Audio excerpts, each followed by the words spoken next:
Hello, hi everyone. Welcome back to Woo Can Cook. My name is Wesley, and this is a show where we are slowly cooking our way through all of the food from my childhood.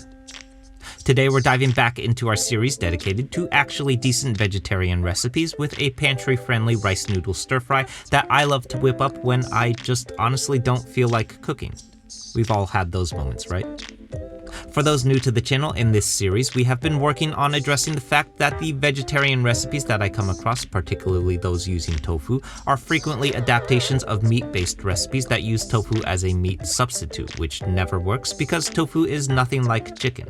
It has a different texture, a different moisture content, a different amount of fat. I could go on. So, for our stir fry today, we're going to take a look at the tragically misunderstood ingredient known as firm tofu and dive into how to use a shallow fry and a dry seasoning to impart flavor and texture to a bunch of soybeans that have been pressed together into a block.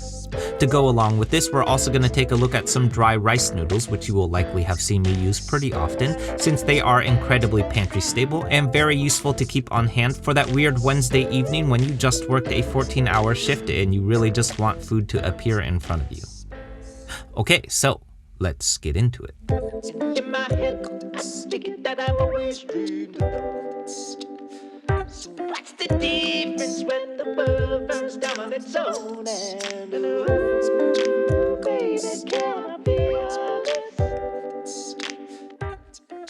Okay, so kicking things off here first, we're starting off with the aromatic veggies of our wok fry today. This is 4 cloves of crushed and minced garlic to start, followed by 1 inch or about 1 tablespoon of fine minced ginger. Then rounding this out today is 3 Thai chilies that I'm de-stemming and slicing up thinly as well. As always, dial this bit up or down depending on how spicy you want your stir fry to be here. Next up, I have 2 heads of broccoli that I'm slicing up into thin spears, not to be mistaken for florets, which would have a wider and thicker bottom stem. The thinner shape to our broccoli here is going to assist us in cooking it in the wok without a par cook to tenderize them, and for those looking, we also did a deeper dive into why this matters so much in our ginger chicken video here. Next up is our firm tofu, which I'm slicing into cubes, then adding to a towel-lined bowl so that we may dry out as much moisture from it as possible. We're going to be shallow frying these into crispy tofu bites in a moment, so the less moisture here that's present, the crispier we'll be able to get our tofu. Last up, this is 3 eggs that I'm whisking up to combine, then setting aside for a moment so that we may dive into our sauce mixture next. Alright, so moving right along here, the original Gordon Ramsay recipe that this dish is adapted from calls for a quick seasoning of soy sauce and nothing else. Which I gotta believe we can do a little bit better than that, even if we are trying to stay as minimal effort as possible today. So up first here, as promised, this is 4 tablespoons of soy sauce here to start, but next what I want to be able to address here is the notable lack of brightness, sweetness, and heat, which I think we can accomplish without adding additional proteins or veggies. So to this end, this is 2 tablespoons each of Sambal Olek chili sauce for some heat, rice vinegar for some brightness, and finally hoisin sauce for some sweetness.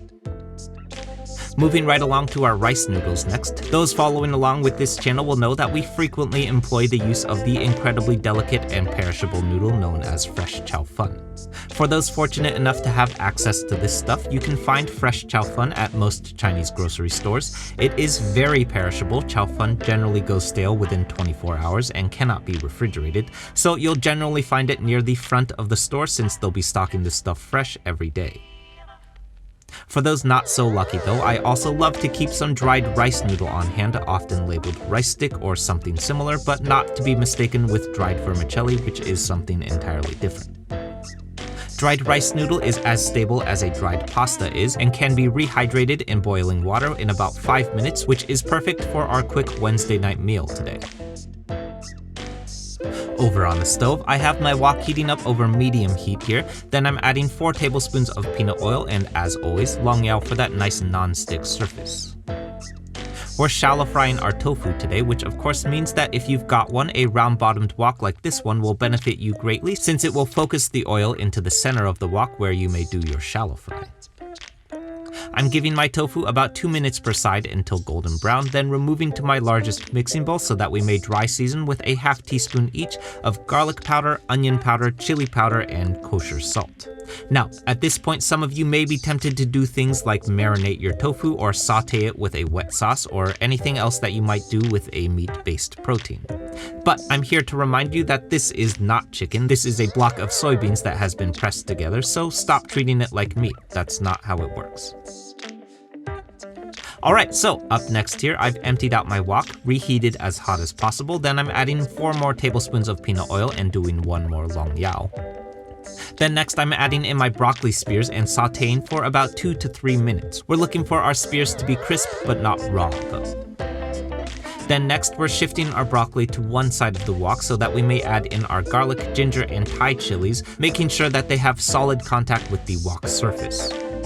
We're letting these bloom for about 15 seconds on the wok surface before tossing everything to combine. Finally, rounding everything out, I'm adding in about 4 ounces of bean sprouts here, followed by my dry seasoned tofu next, then our rice noodles, and we're tossing all of this to combine one more time. Last up, I'm adding in my sauce element right into the center of the wok so that it doesn't burn, followed by my egg around the sides of the wok so that it begins to set. I'm letting my eggs set undisturbed for about 30 seconds before tossing this all to combine.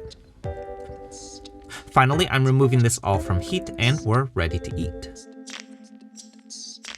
Okay, so those following along with this channel will know that we have a now growing collection of dishes that are specifically made to be vegetarian with no swaps or meat substitutes involved.